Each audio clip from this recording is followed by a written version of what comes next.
ಖರೆ ಖರೆ ಒಂದು ಸರ್ಕಾರ ಕೆಲಸ ಹೆಂಗ್ ಮಾಡ್ಬೇಕು ಅಂತ ಮೋದಿಜಿನ ನೋಡಿ ಕಲಿಬೇಕು ನೋಡ್ರಪ್ಪ. ಎಲ್ಲರೂ ಬರೇ ದ್ವೇಷದ ರಾಜಕೀಯ ಹಗರಣ ಮಾಡೋದ್ರಾಗ ಮಾತಾಡೋದ್ರಾಗ ಬ್ಯುಸಿ ಆಗ್ಬಿಟ್ಟಾರ. ಆದ್ರ ಮೋದಿಜಿ ಬರೀ ಅಭಿವೃದ್ಧಿ ಕೆಲಸದಾಗ ಬ್ಯುಸಿ ಆಗಿರ್ತಾರ. ಇವತ್ತು ವಂದೇ ಭಾರತ್ ಸ್ಲೀಪರ್ ಟ್ರೈನ್ಗಳ ಉದ್ಘಾಟನೆನೂ ಆಯ್ತು ನೋಡ್ರಿ.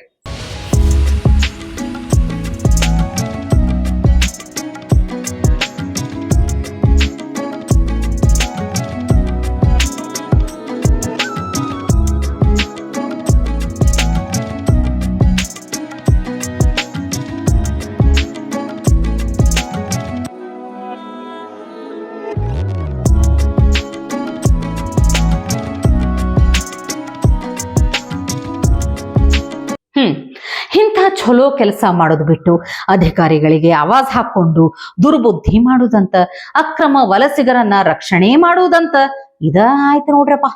ಇವರು ಹಿಂಗ ರಕ್ಷಣೆ ಮಾಡ್ಯಾರಲ್ಲ, ನಾಳೆ ಇಂಥವ್ರೇ ಇಲ್ಲಿ ಬಂದ್ ರೈಲ್ವೆ ಟ್ರ್ಯಾಕಿಗೆ ಕಲ್ಲುಗಳನ್ನ ಹಾಕೋದು.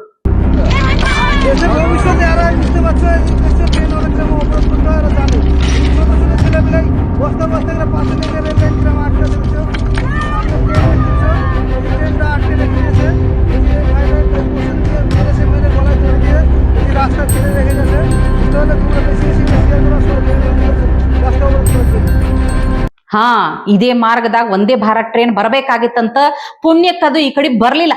ಇಂಥವ್ರನ್ನೇ ನೋಡ್ರಪ್ಪ ಇಲ್ಲಿ ನಮ್ಮ ಕರ್ನಾಟಕದಾಗ ಮನಿ ಕೊಟ್ಟು ಆಧಾರ್ ಕಾರ್ಡ ಪ್ಯಾನ್ ಕಾರ್ಡ ಎಲ್ಲಾ ಕೊಟ್ಟು ಸಾಕ್ಲಿಕ್ಕತ್ತಿರುದು. ಆದ್ರೂ ನಮಗ್ ಬೇಜಾರಾಗೋದು ಏನ್ ಗೊತ್ತಾ, ಒಂದು ರಿಯಾಲಿಟಿ ಶೋಗ ಅಷ್ಟೆಲ್ಲಾ ವೋಟ್ ಮಾಡ್ತೀರಿ, ಅದೇ ನಮ್ಮ ದೇಶ ರಾಜ್ಯದ ಭವಿಷ್ಯ ಅಂತ ಬಂದಾಗ ಯಾಕಿಷ್ಟ ಕ್ರೇಜ್ ಇರುವುದಿಲ್ಲ? ಅದೇ ಇಂಟ್ರೆಸ್ಟ್ ಇಲ್ಲಿನೂ ಒಂದ್ ಸ್ವಲ್ಪನ ತೋರ್ಸಿದ್ರ ಇವತ್ತು ಈ ಪರಿಸ್ಥಿತಿ ಬರ್ತೇನೆ ಹೇಳ್ರಿ. ಈ ಕಾರ್ಯಕ್ರಮವನ್ನ ಪೂರ್ತಿ ವೀಕ್ಷಿಸಲು ಯೂಟ್ಯೂಬ್ನಲ್ಲಿ ಟಿವಿ ವಿಕ್ರಮ ಚಾನೆಲ್ಗೆ ಭೇಟಿ ಕೊಡಿ, ಸಬ್ಸ್ಕ್ರೈಬ್ ಮಾಡಿ.